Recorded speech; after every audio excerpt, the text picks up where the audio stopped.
Welcome. You're with the Nasty Pastor, and I'm back with another chapter read from out of Exodus. You get me?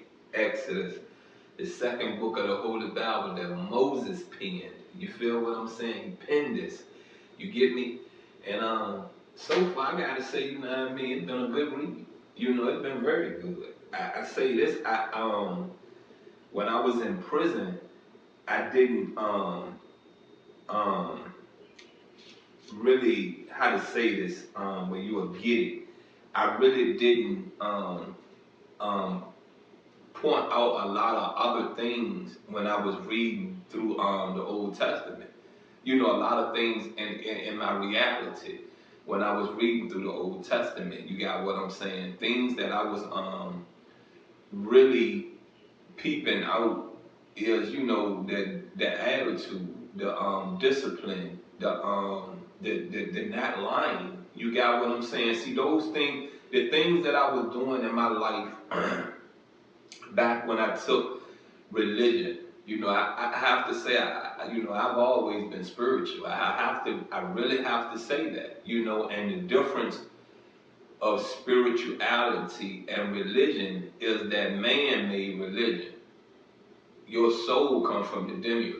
You feel what I'm saying? If your soul is a spirit, you get what I'm saying? So if I'm spiritual, that means I deal with my soul. You feel what I'm saying? And my soul comes from the demiurge. You feel me? You get me? Man made religion. So if man made religion, that means that what I said can hold a lot of weight and be a hypothesis. You got what I'm saying? Could be a philosophy.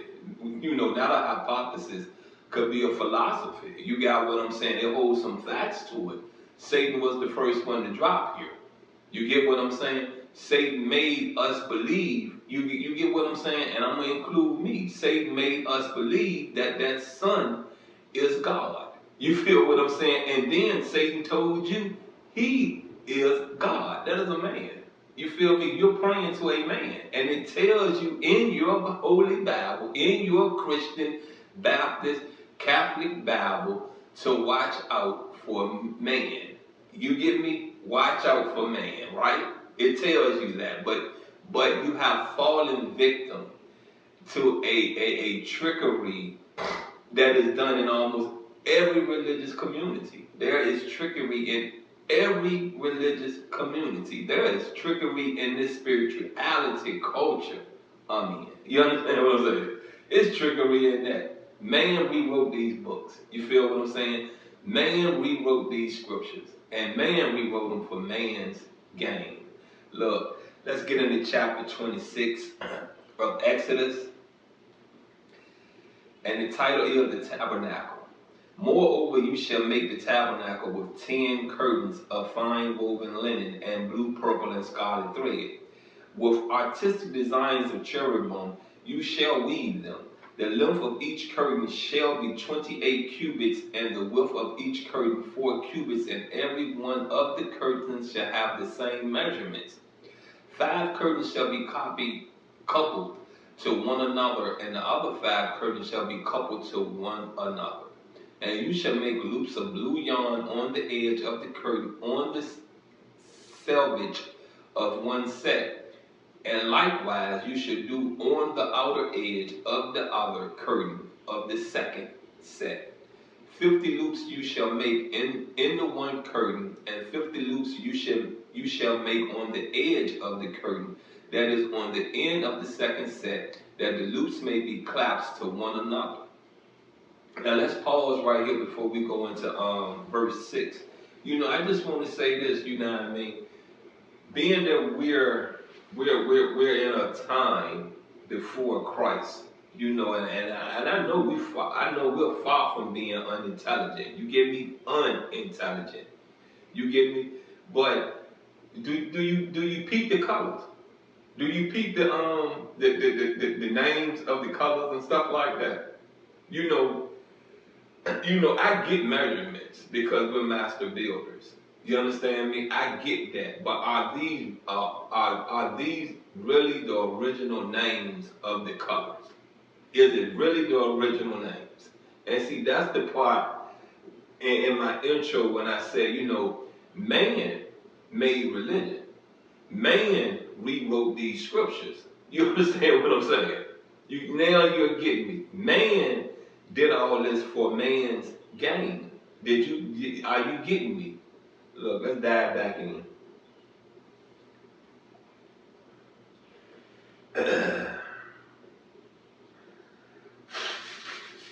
And you shall make 50 claps of gold, and couple the curtains together with the claps so that it may be on the tabernacle. You shall also make curtains of goat's hair to be a tent over the tabernacle. You shall make 11 curtains.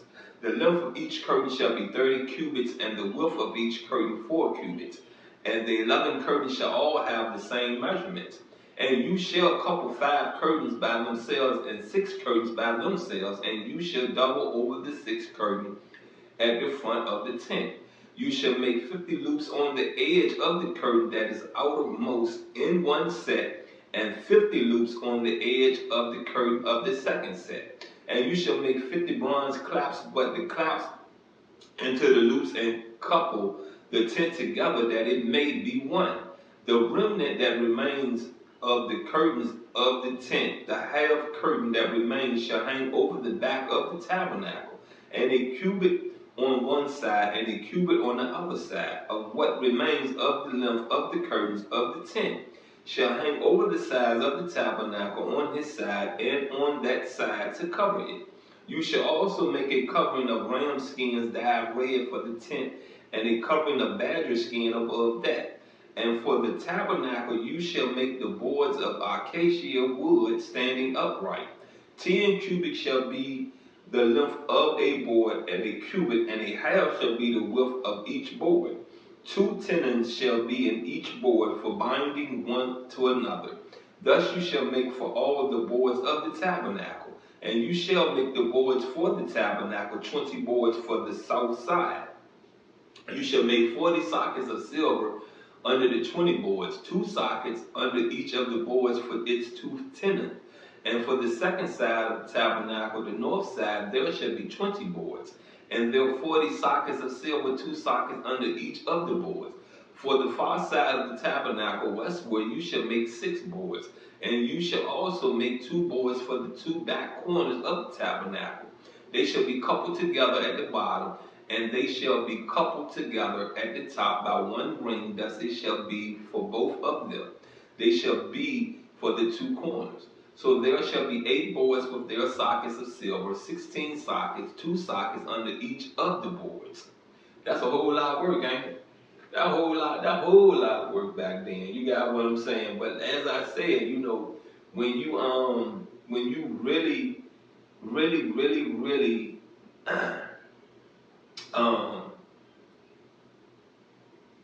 get into our culture, you really start to understand, we're good with numbers. You feel what I'm saying? We're very good with numbers, measurements. You feel what I'm saying? There's nothing on this planet that we was not masters at. You get what I'm saying? We figured astrology. You get what I'm saying? We figured the beginning and the ending. You understand me? Because I'm a firm believer, and I really stand on when a lot of us started falling behind Satan on this rock. You know what I mean? We were stripped of all knowledge. You get what I'm saying? Like a baby being born. We got to do this all over again. You get it? Let's go and dive back in. And you shall make bars of acacia wood, 5 for the boards on one side of the tabernacle, 5 bars for the boards on the other side of the tabernacle, and 5 bars for the boards of the side of the tabernacle for the far side westward. The middle bar shall pass through the midst of the boards from end to end. You shall overlay the boards with gold, make their rings of gold as holders for the bars, and overlay the bars with gold. And you shall raise up the tabernacle according to its pattern which you were shown on the mountain. You shall make a well woven of blue, purple, and scarlet thread, and fine woven linen. It shall be woven with an artistic design of cherubim. You shall hang it upon the 4 pillars of acacia wood overlaid with gold. Their hooks shall be gold upon 4 sockets of silver. And you shall hang the veil from the clasps. Then you shall bring the ark of the testimony in there behind the veil. The veil shall be a divider for you between the holy place and the most holy. You shall put the mercy seat upon the ark of the testimony in the most holy. You shall set the table aside outside the veil, and the lampstand across from the table on the side of the tabernacle toward the south. And you shall put the table on the north side. You shall make a screen for the door of the tabernacle, woven of blue, purple, and scarlet thread, and fine woven linen made by a weaver. And you shall make for the screen 5 pillars of acacia wood, and overlay them with gold. Their hooks shall be gold, and you shall cast 5 sockets of bronze for them. That's the end of chapter 26 of Exodus.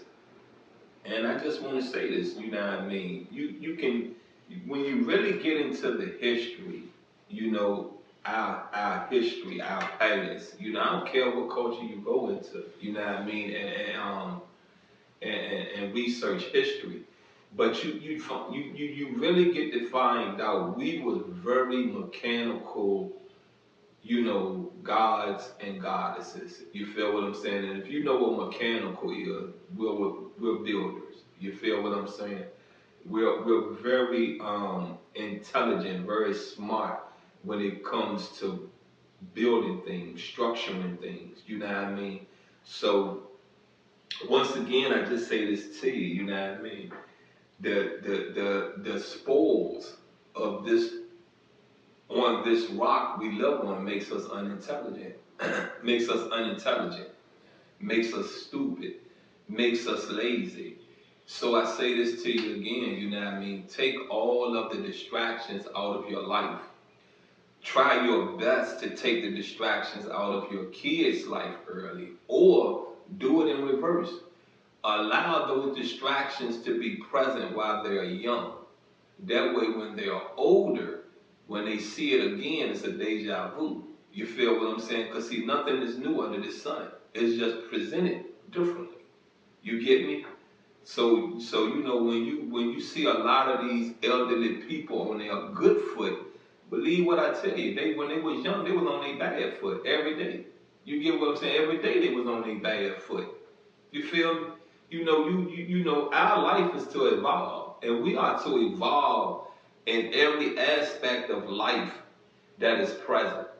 You get me? We are to evolve in every aspect of life that is given. So I just say this to you once again, you know what I mean? It's a shame to be 60, 70 years old and unintelligent. It's really a shame. You know what I mean? You should be the poster board in Webster Dictionary for the word nigga. You get what I'm saying? But then again, you know, it is so much, so many faces behind the word nigga. I don't think Webster could just put you on one column on a page. Might need the whole book. You got what I'm saying? So I just say this to you once again. You know what I mean? Ignorance not racist. Ignorance is not racist. It does not have a type. You know, it does not have a color. It has a agenda, but it does not have a color, a type, any of that. You get me? You understand me? Look, you've been with the nasty pastor. Marvin, I love you.